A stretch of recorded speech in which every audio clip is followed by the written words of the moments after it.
Box office కు dragon అప్పుడే దడ పుట్టిస్తోంది. జస్ట్ అప్డేట్స్ తోనే టాప్ లేపుతోంది. అసలే ఆటం బాంబు లాంటి యాక్టర్, డైరెక్టర్ కావడంతో ఏ సీన్ ఎలా పేలుతుందోనని అభిమానులు లెక్కలు వేసుకుంటున్నారు. అందుకు తగ్గట్టే ఇప్పుడు ఓ క్రేజీ న్యూస్ తెరపైకొచ్చింది. Young tiger NTR, crazy director Prashanth Neel కాంబోలో వస్తున్న డ్రాగన్ సినిమా అప్డేట్స్ అభిమానుల్లో అంచనాలను ఆకాశానికి తాకేలా చేస్తున్నాయి. ప్రశాంత్ నీల్ ఈ సినిమాని నెవర్ బిఫోర్ ఎవర్ ఆఫ్టర్ అన్న రేంజ్లో తీర్చిదిద్దుతున్నాడట. ప్రతి సీన్ను జాగ్రత్తగా తెరకెక్కిస్తూ ఫుల్ ఎనర్జీతో దూసుకెళ్తున్నాడు. ఇప్పుడు ఈ మూవీలో ఓ భారీ సీన్ గురించి ఇండస్ట్రీ ఎంతో ఆసక్తిగా మాట్లాడుకుంటోంది. డ్రాగన్ మూవీ ఓ మాస్ యాక్షన్ థ్రిల్లర్గా రూపొందుతోంది. ప్రస్తుతం హైదరాబాద్లోని రామోజీ ఫిలిం సిటీలో షూటింగ్ జరుగుతోంది. ఎన్టీఆర్తో పాటు కీలక పాత్రల నటీనటులు షూటింగ్లో పాల్గొంటున్నారు. అయితే ఇందులో 2000 మందితో ఓ భారీ ఫైట్ సీన్ తెరకెక్కిస్తున్నారన్న మ్యాటర్ ఇప్పుడు హాట్ టాపిక్గా మారింది. శ్మశానంలో 2000 మంది జూనియర్ ఆర్టిస్టులతో ఒక భారీ యాక్షన్ సన్నివేశాన్ని చిత్రీకరిస్తున్నట్టు సమాచారం. తారక్ కెరీర్లో మునుపెన్నడూ చూడని విధంగా ఈ ఎపిసోడ్ ఉండబోతోందని తెలుస్తోంది. ఇంతమంది ఆర్టిస్టులతో ఎన్టీఆర్ ఇప్పటి వరకు ఏ సినిమాలోనూ పనిచేయలేదు. గతంలో RRRలో వందల్లో ఆర్టిస్టులతో సీన్స్ చేశారు. కానీ ఇప్పుడు ఏకంగా 2000 మంది అంటే ఈ సీన్ స్పెషల్ హైలైట్ అవ్వడం ఖాయమని అంటున్నారు. ఈ యాక్షన్ బ్లాక్ని వీక్షించిన యూనిట్ సభ్యులే ఇలాంటి విజువల్స్ తారక్ కెరీర్లో ఇప్పటి వరకు ఎప్పుడూ చూడలేదని అంటున్నారు.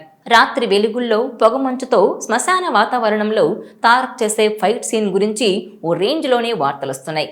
మరోవైపు ఈ సినిమా కోసం ఎన్టీఆర్ లుక్లో టోటల్ ట్రాన్స్ఫర్మేషన్ చేశారు. బాడీని సన్నగా ఫిట్గా మార్చుకున్నాడు. స్పెషల్ డైట్ ఫాలో చేసి వెయిట్ లాస్లో ఫుల్ ఫోకస్తో రూపం మార్చేశారు. దీంతో తారక్ కొత్త లుక్ ఎలా ఉంటుంది అనే ఆసక్తి పీక్స్కు చేరింది. మీడియా కెమెరాల్లో ఎన్టీఆర్ కనిపించిన డ్రాగన్ లుక్ గురించి హైప్ డబుల్ అవుతోంది. ఫస్ట్ లుక్ పోస్టర్ కోసం ఫుల్ ఎగ్జైట్మెంట్తో వెయిట్ చేస్తున్నారు ఫ్యాన్స్. డ్రాగన్ రిలీజ్ అయితే సినిమా థియేటర్లలో ఓచకోత ఖాయమని ఫిక్స్ అయ్యారు. మైత్రి మూవీ మేకర్స్, ఎన్టీఆర్ ఆర్ట్స్ సంయుక్తంగా నిర్మిస్తున్న ఈ చిత్రానికి రవి బస్రూర్ సంగీతం అందిస్తున్నారు. ఈ సినిమా 2026 జూన్ 25న విడుదలకు చేయబోతున్నట్టు చిత్ర బృందం ఇప్పటికే ప్రకటించింది. ప్రస్తుతం ఈ ప్రాజెక్టు శరవేగంగా షూటింగ్ జరుపుకుంటోంది. ఈ సినిమాలో కన్నడ బ్యూటీ రుక్మిణి వసంత్ హీరోయిన్గా నటిస్తోంది. ఇక మామూలుగానే ప్రశాంత్ నీల్ సినిమాలంటే ఎలివేషన్స్కు కేర్ ఆఫ్ అడ్రస్లా ఉంటాయి. అలాంటిది ఎన్టీఆర్ సినిమాలో కుప్పలు కుప్పలుగా ఉండదన్నట్టు తెలుస్తోంది. ఇదిలా ఉంటే ఈ సినిమా 1969లో 3 దేశాలను వణికించిన డ్రగ్ డీలర్ కథతో రాబోతోందని సమాచారం. 55 ఏళ్ల కిందట ఇండియాతో పాటు చైనా, భూటాన్లను వణికించిన డ్రగ్ లార్డ్ ఖున్సా కథ ఆధారంగా ఈ మూవీ తెరకెక్కబోతోందని తెలుస్తోంది. లార్డ్ ఖున్సాగా ఎన్టీఆర్ కనిపించనున్నాడట. ఇందులో నిజమెంతుందో తెలియదు కానీ అరాచకానికి డెఫినేషన్లా ఉంటుందట. మామూలుగానే ఎన్టీఆర్ అంటే ప్రశాంత్ నీల్కు పిచ్చి. అలాంటిది ఇప్పుడు ఫేవరెట్ హీరోతో అంటే బాక్సులు బద్దలే అంటున్నారు. ఇక RRR లాంటి బ్లాక్ బస్టర్ హిట్ తర్వాత భారీ అంచనాలతో వచ్చిన దేవర ఫ్యాన్స్కు మాత్రం మంచి ట్రీట్ ఇచ్చింది.